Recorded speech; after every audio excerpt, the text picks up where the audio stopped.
Saya mau tanya kepada saudara, menurut Yesus, Injil mana yang harus diberitakan kepada semua bangsa muridnya? Jawab. Apa yang mereka saksikan itu? Semua? Injil, bukan Injil Lukas, Injil Markus, Matius, Yohanes, Surat Paulus. Injil itu bukan satu establishing karena belum ada kanonisasi. Oke. Ya. Berarti dengan kata lain bukan kitab saudara. Dengan kata lain bukanlah kitab saudara yang Yesus perintahkan untuk diberitakan. Catat itu. Ya, karena memang itu belakangan dikanonkan. Ya, saya setuju. Oke, sip. Nah, Anda sudah akui, bagus. Nah, sekarang gini, ketika saudara mengatakan Taurat itu tidak berlaku untuk bangsa lain lagi, emang Taurat itu pernah berlaku untuk bangsa lain? Memang nggak pernah. Taurat itu untuk Bani Yakob.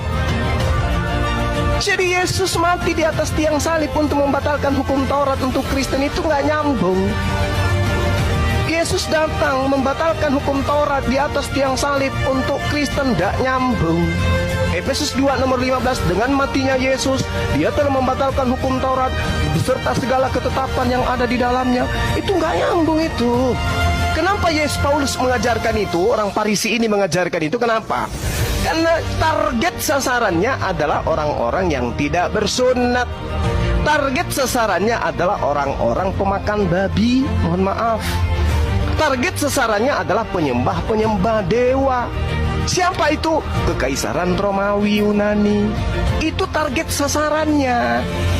Sehingga hukum Torah yang berat itu menurut pandangan orang Roma dan Yunani kudu harus batal dulu baru diterima oleh mereka. Makanya pernyataan Paulus itu jelas. Jadi kalau Anda mengatakan Taurat tidak berlaku lagi untuk bangsa lain, Bung, Anda belajar di mana?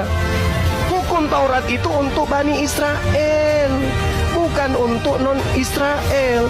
Maka sekarang hai orang Israel, dengarkanlah ketetapan dan peraturan yang kuajarkan kepadamu untuk dilakukan supaya kamu hidup. Ini untuk orang Israel. Jangan kau menambah, jangan kau mengurangi. Ulangan 4, satu perikop Anda baca, Anda nggak nyambung di situ. Kemudian ulangan 6, inilah perintah, yakni ketetapan dan peraturan yang kuajarkan kepadamu atas perintah Tuhan Allahmu yang dilakukan di negeri di mana kamu pergi untuk mendidikinya, supaya seumur hidupmu engkau, anak cucumu takut akan Tuhan, berpegang pada segala ketetapan yang dan perintahnya yang disampaikan kepadamu, supaya lanjut umurmu. Maka dengarlah, hai orang Israel. Tak ada itu, Bang. Taurat itu untuk Bani Israel. Kalau Anda kurang yakin, silakan Anda baca di dalam Ulangan 33. Hukum yang ada untuk Bani Yakub saja, bukan untuk Anda. Jadi kenapa Yesus mati untuk Anda? Apa hubungannya? Kalau Yesus datang untuk membatalkan dalam perspektif Anda menggenapi, kenapa untuk Anda? Anda sopo? Di dalam di ulangan 33 dijelaskan, Musa telah memerintahkan hukum Taurat kepada kita, satu milik bagi jemaah Bani Yakub. Anda Bani Yakub? Bukan.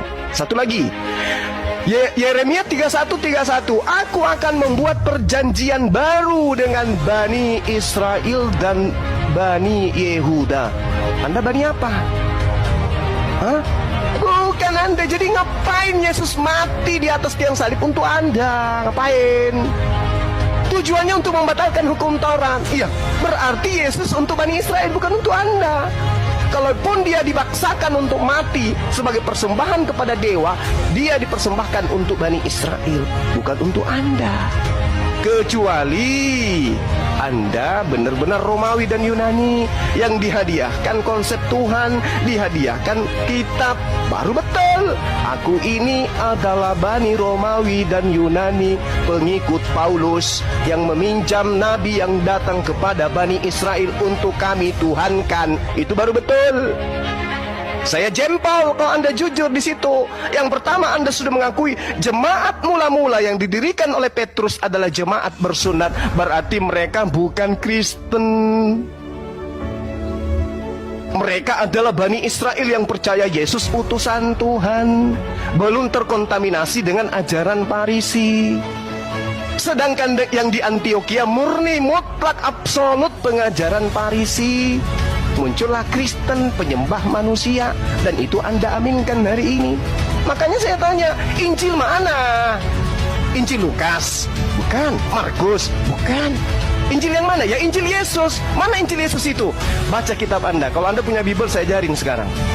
Di dalam Yohanes 1 nomor 48, Yesus memanggil Filipus. Filipus, ikutlah denganku. Kadia, ikut denganku wahai Filipus. Filipus disebut namanya, ada legalitas dari Yesus untuk Filipus.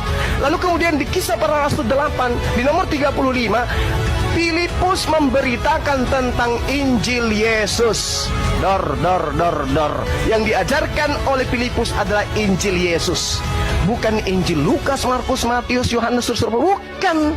Jadi kalau Anda pun memaksakan memberitakan Injil kepada seluruh makhluk, maka berita yang harus didengarkan itu adalah Injilnya Yesus yang dibawa oleh Filipus, bukan Lukas, bukan Paulus.